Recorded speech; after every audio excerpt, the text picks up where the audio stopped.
So I want to tell you some stories of migration. And to start off, I'm going to tell you my story. So as it was mentioned, I was born and raised in Romania in a very normal family. And as a small child, every time I did something naughty, my parents would temper me and say, if you don't behave, we're going to send you to the Gypsies.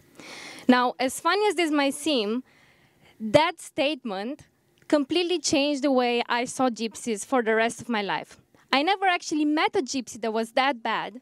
But because of that statement, that was the image of the Gypsies. I always felt that, oh my God, they're these strange cultures, they have nothing to do with Romania, and then they come here, and then they steal children. And the thing is that this was not an isolated case. This is something that still happens in Romania and in many other countries. This thing with a different culture, that they're bad, is used as a tool to educate children. As I grew up, I actually encountered another culture coming to Romania. There was a British man, he was the head of an international company. He moved to Romania and he married into my family. And funnily enough, he respected so much his cultural heritage that he really didn't want to adapt to Romania.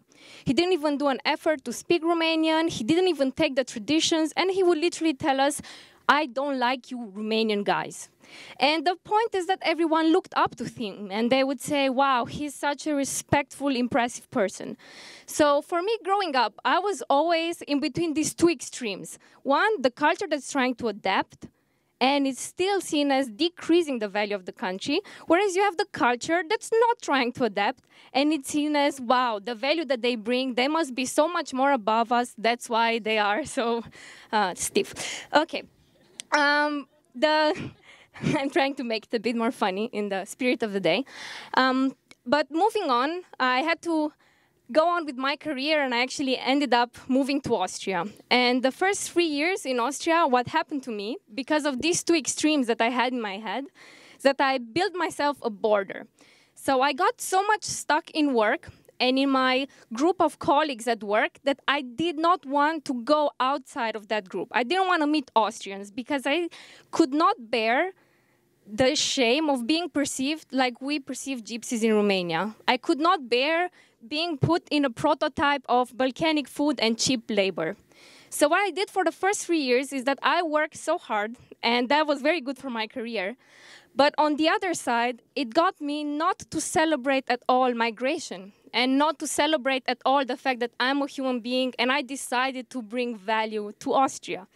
And after 3 years, I managed to overcome my fears. And I managed to realize that Austria is actually a country that's 20% made out of migrants. And Vienna is a city where 49%, like almost every second person, has a migrant background. And this is a global trend that's growing. And sadly enough, we get this information from the media in the most negative senses. And the even more of the sad thing is that I discovered that people have such borders, just like I did, of not necessarily communicating with Austrians, not necessarily adapting the culture, but even worse than that, like accepting jobs where you're treating very bad conditions, where you're not getting paid properly, or even families that tell their children to go to kindergarten and not talk to other children. And this is not just a problem from a foreign culture to an Austrian culture. This is also a problem of cultures in themselves. There's so many conflicts in between migrants that are coming from Serbia and Croatia, and this is happening in Vienna, or this is happening in Graz. And on top of those borders that people build, then comes the prejudice.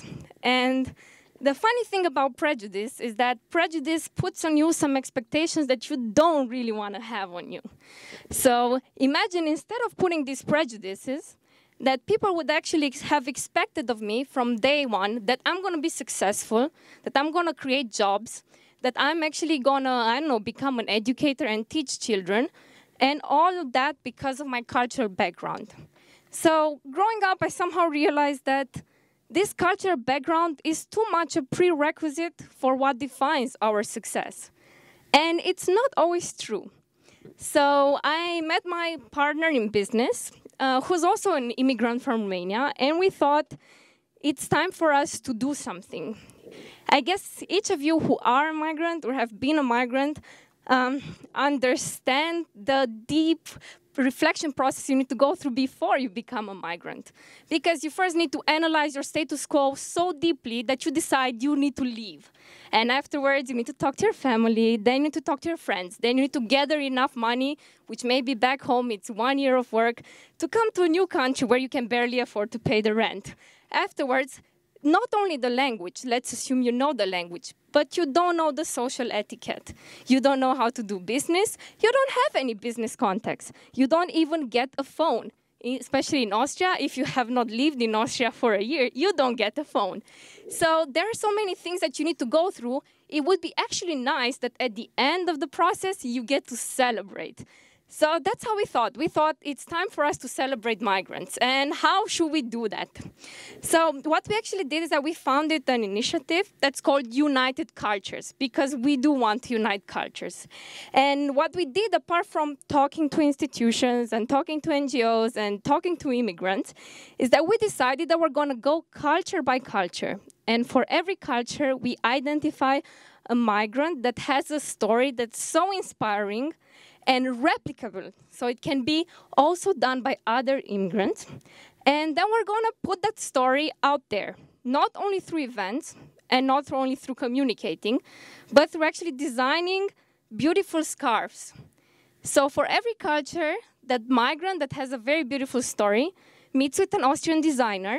They sit together and they create a shape, a pattern, the colors of the scarf, that everything that tells the story of how this person got from their home to being successful in Austria and contributing to society.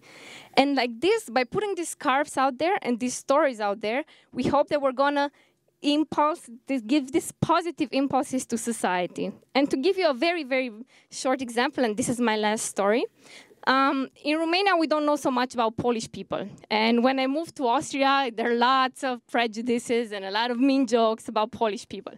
And we didn't want to get affected by this. And we were lucky enough, after lots of conversations, to actually meet Adela Kuliga, who decided to be our first ambassador for the Polish culture. And actually, this scarf is her scarf.